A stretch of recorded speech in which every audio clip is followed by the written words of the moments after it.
Hello everyone, welcome you all in your own channel learn everything. So next ਅਸੀਂ ਕਰਨ ਜਾ ਰਹੇ ਹਾਂ Euler function. Very important paper 'ਚ क्वेश्चन ਇਹ ਤੋਂ ਬਣਦਾ ਆ ਤੇ ਬਹੁਤ ਈਜ਼ੀ ਵੇ ਨਾਲ ਕਰਵਾਵਾਂਗੀ, ਸਾਰਾ ਸਮਝ ਆ ਜਾਏਗਾ। ਠੀਕ ਹੈ, ਪਹਿਲਾਂ ਉਹਦਾ ਥੋੜਾ ਬੇਸਿਕ ਵੀ ਦੇਖ ਲਵਾਂਗੀ ਰਾਜ ਦੇ ਵਿੱਚ, ਤੁਹਾਨੂੰ ਮੈਂ ਉਹਦਾ ਬਿਲਕੁਲ ਸ਼ਾਰਟ ਦੇ ਵਿੱਚ ਕਨਕਲੂਜਨ ਵੀ ਦੱਸ ਦਵਾਂਗੀ, ਮਤਲਬ ਤੁਹਾਨੂੰ ਇਹਦੇ ਵਿੱਚੋਂ ਸਾਰਾ ਕੁਝ ਸਮਝ ਆ ਜਾਏਗਾ ਬਹੁਤ ਈਜ਼ੀ ਵੇ ਨਾਲ। ਠੀਕ ਹੈ, so first of Euler function ਇਹ ਡੈਫੀਨੇਸ਼ਨ ਦੇਖਦੇ ਆ ਕਿਉਂਕਿ ਡੈਫੀਨੇਸ਼ਨ ਦੇਖਣੀ ਬਹੁਤ ਜ਼ਰੂਰੀ ਆ ਤੇ ਸਮਝਾਂਗੇ ਵੀ ਡੈਫੀਨੇਸ਼ਨ ਨੂੰ, ਬਹੁਤ ਜ਼ਿਆਦਾ ਈਜ਼ੀ ਆ। let n greater than 1 be a positive integer। ਸੋ ਪਹਿਲੀ ਗੱਲ ਇਹ ਉਹਨੇ ਕਹਿ ਦਿੱਤੀ n greater than equal to be a positive integer, ਮਤਲਬ ਇੱਥੇ ਜਿਹੜਾ n ਆ ਨਾ ਉਹ ਕੀ ਹੋਣਾ ਚਾਹੀਦਾ greater than equal to 1, ਯਾਨੀ ਕਿ ਜਾਂ ਤਾਂ equal to 1 ਹੋਵੇ ਜਾਂ ਇਹ ਤੋਂ greater than ਹੋਵੇ। ਸੋ ਕੀ ਹੋ ਗਏ positive integer। then ਕਹਿੰਦਾ the function phi n denotes the number of positive integer। ਤਾਂ phi of n ਸਾਨੂੰ ਉਹ ਸਾਰੇ positive integer ਦੱਸੇਗਾ less than n, ਮਤਲਬ n ਤੋਂ ਛੋਟੇ ਕਿੰਨੇ ਇਦਾਂ ਦੇ ਪੋਜ਼ਿਟਿਵ ਇੰਟੀਜ਼ਰ ਆ ਜਿਹੜੇ ਇਹਦੇ ਨਾਲ ਕੋ ਪ੍ਰਾਈਮ ਆ। ਕੋ ਪ੍ਰਾਈਮ ਕੀ ਹੁੰਦੇ? ਵਟ ਆਰ ਦਾ ਕੋ ਪ੍ਰਾਈਮ? ਕੋ ਪ੍ਰਾਈਮ ਜਿਨ੍ਹਾਂ ਦਾ ਇਹਦੇ ਨਾਲ ਜੀਸੀਡੀ ਕਿੰਨਾ ਹੋਏਗਾ 1। ਜੀਸੀਡੀ ਕਿੱਦਾਂ? ਜਿਹਦਾ ਗ੍ਰੇਟੈਸਟ ਕਾਮਨ ਡਿਵਾਈਜ਼ਰ ਤੁਸੀਂ ਫੋਰ ਐਗਜ਼ਾਮਪਲ 8 ਤੇ 12 ਦਾ ਕੱਢਣਾ ਨਾ, ਕਿੰਨਾ ਹੋ ਜਾਏਗਾ? ਇਹਨੂੰ ਲਿਖ ਸਕਦੇ 4 × 2 8, ਇਹਨੂੰ ਕੀ ਲਿਖ ਸਕਦੇ 4 × 3 12। ਸੋ ਦੋਨਾਂ 'ਚ ਕਾਮਨ ਜਿਹੜਾ ਕਾਮਨ ਹੈਗਾ ਉਹ ਕਿੰਨਾ ਆ 4। ਸੋ ਇਹਦਾ ਗ੍ਰੇਟੈਸਟ ਕਾਮਨ ਡਿਵਾਈਜ਼ਰ ਕਿੰਨਾ ਆ ਗਿਆ 4। ਫੋਰ ਐਗਜ਼ਾਮਪਲ ਮੈਂ ਗੱਲ ਕਰਾਂ 5 ਤੇ 3 ਦੀ, 5 ਦਾ ਕੀ ਲਿਖ ਸਕਦੇ 5 × 1, 3 ਨੂੰ ਕੀ ਲਿਖ ਸਕਦੇ 3 × 1। ਦੋਨਾਂ 'ਚ ਕਾਮਨ ਜਿਹੜਾ ਗ੍ਰੇਟੈਸਟ ਆਇਆ ਉਹ ਕੀ ਆਇਆ 1। ਸੋ ਇਹ ਮਤਲਬ 5 ਤੇ 3 ਆਪਸ 'ਚ ਕੀ ਹੋ ਗਏ ਕੋ ਪ੍ਰਾਈਮ। ਵੈਸੇ ਛੋਟੀਆਂ ਕਲਾਸਾਂ 'ਚ ਆਪਾਂ ਕੀਤਾ ਕੋ ਪ੍ਰਾਈਮ ਕੀ ਹੁੰਦੇ ਉਹ ਨੰਬਰ ਜਿਨ੍ਹਾਂ ਦਾ ਜੀਸੀਡੀ ਕੀ ਹੋਵੇ 1, ਮਤਲਬ ਗ੍ਰੇਟੈਸਟ ਕਾਮਨ ਡਿਵਾਈਜ਼ਰ ਉਹਨਾਂ ਦੇ ਫੈਕਟਰ ਬਣਾਈਏ। ਗ੍ਰੇਟੈਸਟ ਕਾਮਨ ਡਿਵਾਈਜ਼ਰ ਜਿਹੜਾ ਆਵੇ ਉਹ ਕਿੰਨਾ ਆਵੇ 1 ਆਵੇ। ਠੀਕ ਹੈ, ਜਿੱਦਾਂ ਮੈਂ ਤੁਹਾਨੂੰ 8 ਤੇ 4 ਦਾ ਅਸੀਂ ਕੱਢਦੇ ਹੁੰਦੇ ਨਾ ਜੀਸੀਡੀ ਛੋਟੀਆਂ ਕਲਾਸਿਸ ਦੇ ਵਿੱਚ 8 ਤੇ 12 ਦਾ ਫੈਕਟਰ ਕਰਕੇ ਗ੍ਰੇਟੈਸਟ ਕਾਮਨ ਦੇਖ ਲੈਂਦੇ, ਉਹ ਕੀ ਹੋ ਗਿਆ 4। ਇਹ ਜੀਸੀਡੀ ਹੁੰਦਾ। ਬਟ ਹੁਣ ਦੇਖੋ ਜਿਹਨੂੰ ਆ ਡੈਫੀਨੇਸ਼ਨ ਕਲੀਅਰ ਹੋ ਗਈ ਨਾ ਉਹਦੇ ਲਈ ਕੋਈ ਵੀ ਸਾਹਮਣੇ ਡਿਫਿਕਲਟ ਹੈਗਾ, ਬਹੁਤ ਜ਼ਿਆਦਾ ਈਜ਼ੀ ਸਮ ਹੈਗੇ ਨੇ।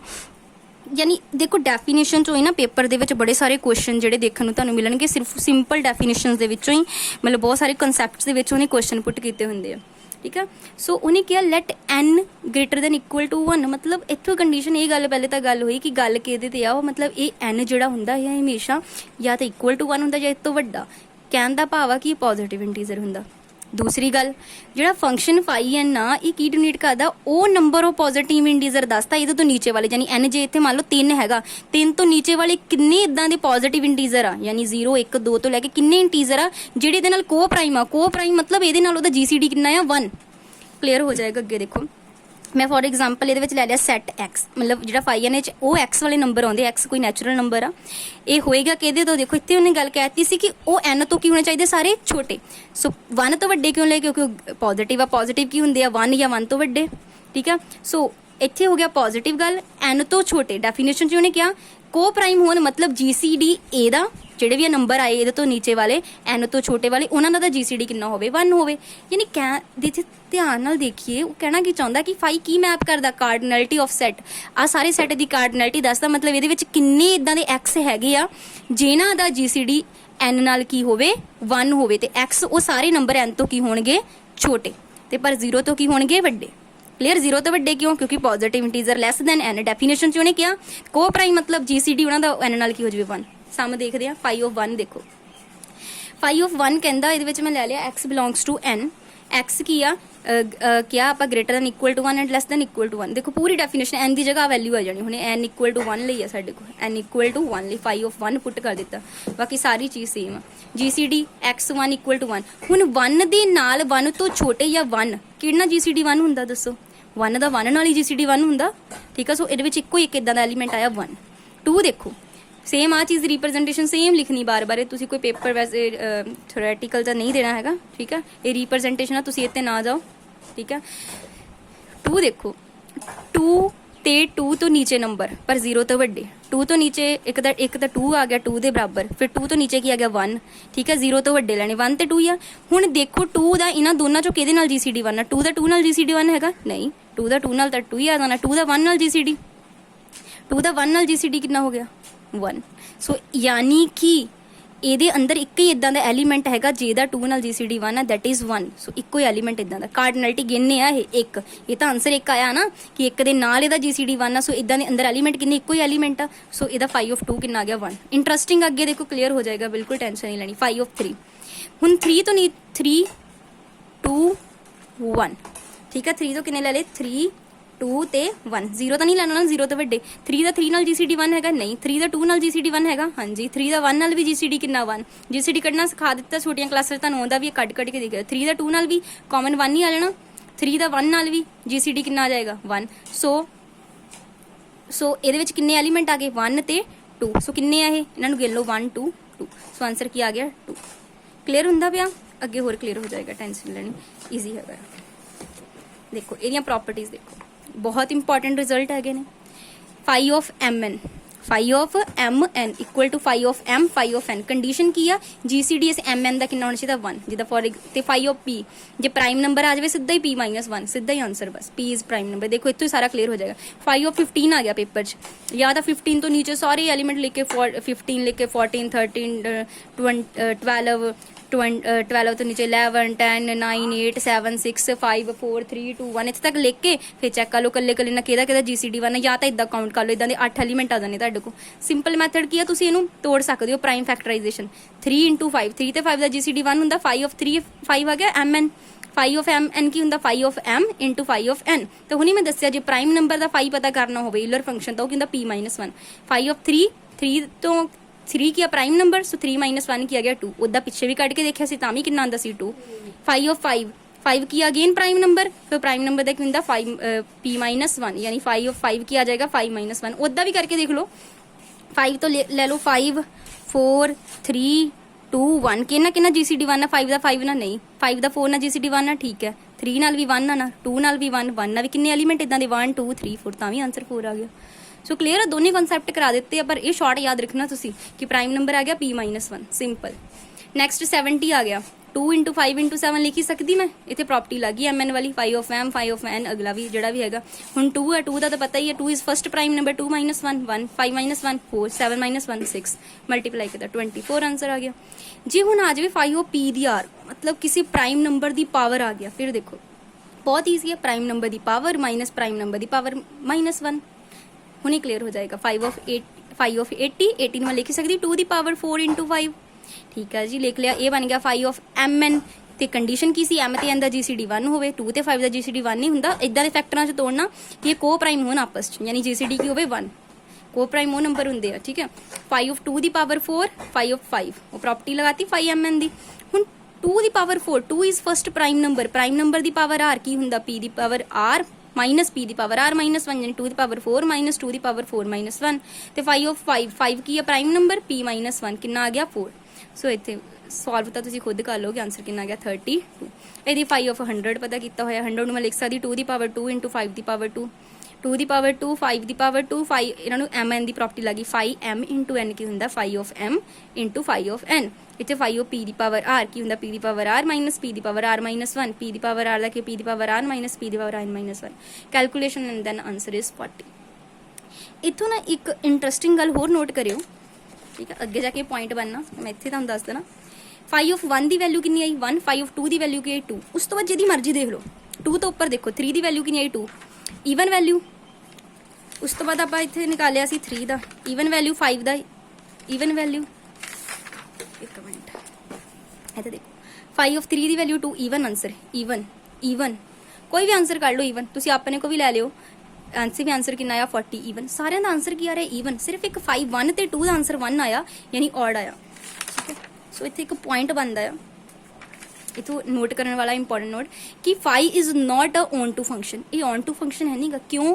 क्योंकि phi does not map to odd natural except 1 मतलब 1 तो बाद कभी भी ऑड नैचुरल नंबर नहीं आता यानी कि सिर्फ 1 लिए आएगा तो 2 ले जो भी ग्रेटर दैन 2 हो गया फाई एन हमेशा की रहेगा even very very important point है इन्होंने नोट कर लेना बन सकता सीधा ही कि फाई एन की ईवन वैल्यू कि होंगी एन ग्रेटर दैन 2 ले ठीक है करवा भी दिता यानी ऑन टू फंक्शन है नहीं ये 1 1 फंक्शन भी नहीं है क्यों देखो दो फंक्शन ली सेम इमेज आ गई है फाई ऑफ 1 ते फाई ऑफ 2 ली सेम आंसर आ गया सी सेम आंसर आ गया 1 1 कितों है 1 वाली तो डिफरेंट आंसर आने चाहिए सेम इमेज तो ना आनी चाहिए दो फंक्शन की ठीक है दो सेम फाई 2 फाई 1 दोनों की आंसर 1 आ गया इदा होंदा ही नहीं ये 1 1 फंक्शन है नहीं सो ना ये 1 1 फंक्शन है ना ऑन टू फंक्शन है कारण भी दस दिता तुहानूं हुण देखो क्वेश्चन देखते बहुत इंटरस्टिंग क्वेश्चन है find the smallest value of n such that phi n is equal to 17 ठीक है कहंदा स्मॉलेस्ट वैल्यू मैं की लवां n दी कि फाई एन की आ जाए 17, ध्यान ਨਾਲ देखो phi N 17 is a odd number. ਹੁਣੀ ਤਾਂ ਤੁਹਾਨੂੰ ਦੱਸਿਆ ਜਦੋਂ ਵੀ ਇਹ 2 ਤੋਂ ਵੱਡਾ ਹੋ ਗਿਆ फाई एन ਤਾਂ ਹਮੇਸ਼ਾ ਕੀ ਰਹਿੰਦਾ ਈਵਨ, ਯਾਨੀ n ਦੀ ਕੋਈ ਇਦਾਂ ਦੀ ਵੈਲਿਊ ਹੈਗੀ ਕਿ ਆਨਸਰ 17 ਆ ਸਕੇ? No, there is no such value of n exist because 17 is a odd number. Phi n always even ਰਹਿੰਦਾ, ਬਸ ਇੱਕੋ ਹੀ ਕੰਡੀਸ਼ਨ ਆ, ਜੇ ਮੈਂ ਇੱਥੇ 1 ਜਾਂ 2 ਪੁੱਟ ਕਰ ਦੇਵਾਂ ਤਾਂ ਆਨਸਰ ਉਹ ਵੀ 1 ਰਹਿੰਦਾ, ਇੱਕ ਵਾਰੀ ਔਡ ਆਂਦਾ ਬਸ 1, ਉਹ ਵੀ ਔਡ ਇੱਕੋ ਨੰਬਰ 1 ਆਉਂਦਾ, ਔਡ ਆਂਦਾ 1, ਠੀਕ ਹੈ, 1 ਹੀ ਇੱਕ ਔਡ ਨੰਬਰ ਆਂਦਾ, ਬਾਕੀ ਕਦੀ ਵੀ ਔਡ ਨਹੀਂ ਆਂਦਾ। ਸੋ ਇਦਾਂ ਦੀ ਕੋਈ ਵੈਲਿਊ ਐਗਜ਼ਿਸਟ ਨਹੀਂ ਕਰਦੀ। Find the smallest n such that phi n is equals to 22। ਕਹਿੰਦਾ n ਦੀ ਛੋਟੀ ਤੋਂ ਛੋਟੀ ਵੈਲਿਊ ਪਤਾ ਕਰੋ ਕਿ phi n ਕੀ ਹੋ ਜਾਵੇ 22। ਹੁਣ ਦੇਖੋ ਜੇ ਮੈਂ 23 ਲੈ ਲਵਾਂ, 23 ਹੁੰਦਾ ਇੱਕ ਪ੍ਰਾਈਮ ਨੰਬਰ ਆ, ਪ੍ਰਾਈਮ ਨੰਬਰ ਲਿਖ ਹੁੰਦਾ p-1, ਸੋ n ਦੀ ਵੈਲਿਊ ਕਿੰਨੀ ਆ ਗਈ 23 ਲਿਖਿਆ ਹੋਇਆ। 23 ਇਜ਼ ਅ ਪ੍ਰਾਈਮ ਨੰਬਰ, 23 ਕੀ ਹੋਇਆ 23 - 1 that is 22। phi of p is equals to p-1 ਕਿਉਂ p is a prime number। Clear ਆ? ਬਹੁਤ ਈਜ਼ੀ ਚੀਜ਼ਾਂ ਹੈਗੀਆਂ ਨੇ, ਬਿਲਕੁਲ ਵੀ ਟਫ ਨਹੀਂ ਹੈਗਾ। ਕਲੀਅਰ? ਸੋ ਇਹ ਤੁਹਾਨੂੰ ਕਲੀਅਰ ਹੋਇਆ? ਇੱਕ ਵਾਰੀ ਦੱਸ ਦਵਾਂ 1 on to 1 ਦੇ ਵਿੱਚ ਉਹਨੇ ਕੀ ਦੱਸਿਆ ਕਿ ਇਹ ਦੋਨਾਂ ਦੀ ਸੇਮ ਆਨਸਰ ਆ ਰਿਹਾ, ਸੋ 1 ਤਾਂ ਹੈ ਨਹੀਂ, n greater than 2 ਲਈ ਆਲਵੇਜ਼ ਈਵਨ ਰਹੇਗਾ। on to ਚ ਉਹਨੇ ਕੀ ਦੱਸਿਆ ਕਿ ਇਹ ਤਾਂ ਇੱਕ ਬਸ 1 ਆ, ਇੱਕ ਔਡ ਨੰਬਰ ਆਂਦਾ, ਬਾਕੀ ਅੱਗੇ ਦਾ ਸਾਰੀ ਕੀ ਰਹਿੰਦਾ ਈਵਨ, ਸੋ ਇਸ ਲਈ on to ਫੰਕਸ਼ਨ ਵੀ ਨਹੀਂ ਹੈਗਾ। ਸੋ ਇਹ ਕੁਐਸਚਨ ਸੀ। ਉਸ ਤੋਂ ਬਾਅਦ ਨੈਕਸਟ ਅਸੀਂ ਦੇਖਦੇ ਹਾਂ ਕੁਝ ਸਮ ਬਾਰੇ, ਇਹਦਾ ਕਿ ਜਿਹੜਾ ਸਮ ਦੀ ਗੱਲ ਕਰਦੇ ਆ, ਠੀਕ ਆ, ਸਮ ਪਤਾ ਕਰਨਾ ਹੋਵੇ। ਮੰਨ ਲਓ ਇਫ GCD AI n ਦੇ ਨਾਲ ਕਿੰਨੇ ਸਾਰੇ ਐਲੀਮੈਂਟ ਆ ਜਿਨ੍ਹਾਂ ਦਾ GCD 1 ਆ ਗਿਆ, ਹਨਾ, ਹੁਣ ਸਾਰਿਆਂ ਦਾ ਸਮੀਸ਼ਨ ਦੇਖਣਾ, ਉਹ ਕੀ ਹੋਗਾ half n phi of n ਕੀ ਹੋਏਗਾ ਗ੍ਰੇਟਰ ਦੈਨ 1, ਠੀਕ ਹੈ। ਸੋ ਮਿਊ n, ਇਹਨੂੰ ਅਸੀਂ u ਲਿਖ ਲਓ, ਸੌਰੀ un ਨਾਲ ਡੋਨੇਟ ਕਰਦੇ ਸਮ ਨੂੰ, ਠੀਕ ਹੈ।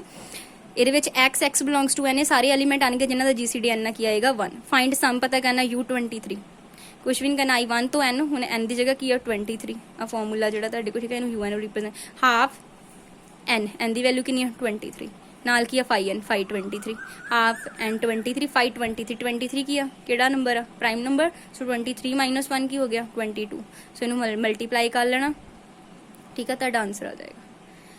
ਕਲੀਅਰ? ਈਜ਼ੀ ਹੈਗਾ ਆ। ਨੈਕਸਟ ਮਾਸਟਰ ਕਿਡਰ ਜਿਹੜਾ ਕੁਐਸਚਨ ਆਇਆ ਉਹ ਦੇਖਦੇ। For Euler function function phi 6, देखो ले लो 6, उस तो बाद 5 4 3 2 1, 0 तो ਵੱਡੀ ਲੈਣੀ ਸੀ। 6 ਨਾਲ 6 ਦਾ GCD 1 ਹੈਗਾ ਨਹੀਂ, 5 ਨਾਲ ਹੈਗਾ ਹਾਂਜੀ GCD, 4 ਨਾਲ ਨਹੀਂ, 3 ਨਾਲ ਨਹੀਂ, 2 ਨਾਲ ਨਹੀਂ, 1 ਨਾਲ ਹੈਗਾ, ਠੀਕ ਆ। ਸੋ ਕਿੰਨੇ ਇਦਾਂ ਦੇ ਐਲੀਮੈਂਟ ਆਏ ਜਿਨ੍ਹਾਂ ਦਾ GCD 6 ਦਾ 1 ਹੋਇਆ? ਇਦਾਂ ਦੇ ਕਿੰਨੇ ਐਲੀਮੈਂਟ ਆ?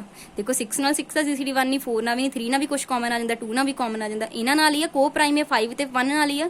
ਜੇ ਮੈਂ 6 ਨੂੰ 1 ਨਾਲ ਲਿਖਾ ਤਾਂ ਵੀ ਕੋ ਪ੍ਰਾਈਮ ਹੈ, 6 ਨੂੰ 5 ਨਾਲ ਲਿਖਾ ਤਾਂ ਵੀ GCD 1। ਸੋ ਇਦਾਂ ਦੇ ਕਿੰਨੇ ਐਲੀਮੈਂਟ ਆਏ? ਕਾਰਡੀਨੈਲਿਟੀ ਦੇਖਣੀ, 5 ਤਾਂ ਸਾਨੂੰ ਫੰਕਸ਼ਨ ਕੀਤਾ ਦਾ, ਕਾਰਡੀਨੈਲਿਟੀ ਦੱਸਦਾ, ਕਾਰਡੀਨੈਲਿਟੀ ਮਤਲਬ ਕਿੰਨੇ ਨੰਬਰ ਆਫ ਐਲੀਮੈਂਟ ਆਏ ਉਸ ਸੈੱਟ ਦੇ ਅੰਦਰ ਜਿਨ੍ਹਾਂ ਦਾ GCD ਕਿੰਨਾ ਆ 1 ਆ। ਸੋ ਇਦਾਂ ਦੇ ਐਲੀਮੈਂਟ ਕਿੰਨੇ ਆ? ਸਿਰਫ 2। ਸੋ ਆਨਸਰ ਕੀ ਆ ਗਿਆ 2। ਇਹ ਪੇਪਰ 'ਚ ਆਇਆ ਸੀ ਮਾਸਟਰ ਕਿਡਰ 'ਚ ਕੁਐਸਚਨ, ਕਿੱਦਾਂ ਵਿਦਿਨ ਦਾ ਸੈਕਿੰਡ ਹੋ ਜਾਣਾ ਜੇ ਤੁਹਾਨੂੰ ਪਤਾ, ਜਾਂ ਪੇਪਰ 'ਚੋਂ ਪ੍ਰਾਈਮ ਨੰਬਰ ਪਾ ਦੇਗਾ, ਪ੍ਰਾਈਮ ਨੰਬਰ ਹੀ ਤਾਂ ਫਿਰ ਤੁਹਾਨੂੰ p ਦੀ ਪਾਵਰ r ਦੀ ਫਾਰਮ 'ਚ ਪਾ ਦੇਗਾ। ਕੁਐਸਚਨ ਉਹਨੇ ਜ਼ਿਆਦਾ ਡਿਫਿਕਲਟ ਨਹੀਂ ਲੈਣਾ, ਜਾਂ ਉਹ ਡੈਫੀਨੇਸ਼ਨ 'ਚੋਂ ਵੀ ਕੁਐਸਚਨ ਪਾ ਸਕਦਾ, ਠੀਕ ਹੈ। ਇਗਨੋਰ ਨਹੀਂ ਕਰਨਾ। ਮੈਂ ਨਿੱਕੇ ਚੀਜ਼ਾਂ ਤੁਹਾਨੂੰ ਜੋ ਇਹ 'ਚ ਇੰਪੋਰਟੈਂਟ ਸੀ ਨਾ ਉਹ ਸਾਰਾ ਤੁਹਾਨੂੰ ਇੱਕ ਬਹੁਤ ਕੰਸਾਈਜ਼ ਤੇ ਸ਼ੋਰਟ ਵੇ ਦੇ ਵਿੱਚ ਬਿਲਕੁਲ ਕਰਵਾਇਆ ਹੈਗਾ ਆ, ਬਿਲਕੁਲ, ਠੀਕ ਆ। ਇਹਨੂੰ ਤੁਸੀਂ ਜੇ ਸਮਰਾਈਜ਼ ਕਰਨਾ ਹੋਵੇ ਤੇ ਸਮਰਾਈਜ਼ ਕਰਕੇ ਇੱਕ ਤਾਂ ਮੈਂ ਤੁਹਾਨੂੰ ਇੱਥੇ ਇਹ ਚੀਜ਼ ਸਮਝਾ ਦਿੱਤੀ, ਬਾਕੀ ਮੈਂ ਤੁਹਾਨੂੰ ਇੱਕ ਗੱਲ ਸਮਝਾਈ ਸੀ ਕਿ phi of j mn condition ਕੀ ਹੈ, ਤੇ mn ਤੇ n ਆਪਸ 'ਚ ਕੀ ਹੋਣੇ ਚਾਹੀਦੇ ਆ? ਕੋ ਪ੍ਰਾਈਮ ਹੋਣੇ ਚਾਹੀਦੇ ਆ, ਤੇ ਇਹ ਕੀ ਹੋਣਾ ਚਾਹੀਦਾ phi of m into phi of n। ਇੱਕ ਕੀਤਾ ਸੀ phi of p, ਜੇ ਪ੍ਰਾਈਮ ਨੰਬਰ ਆ phi of ਸੌਰੀ ਇਹ ਇਕੱਲਾ ਕੀ ਆਨਸਰ ਆ ਜਾਏਗਾ p - 1। ਇਹ ਕੀਤਾ ਸੀ phi of p ਦੀ ਪਾਵਰ r, ਠੀਕ ਹੈ, ਤਾਂ p ਦੀ ਪਾਵਰ r ਆ ਜਾਂਦਾ ਸੀਗਾ ਮਾਈਨਸ p ਦੀ ਪਾਵਰ r - 1। ਸੋ ਇਹੀ ਸੀਗੀ ਆਪਾਂ ਕੀਤੇ ਇਹਦੇ ਵਿੱਚ, ਹਨਾ,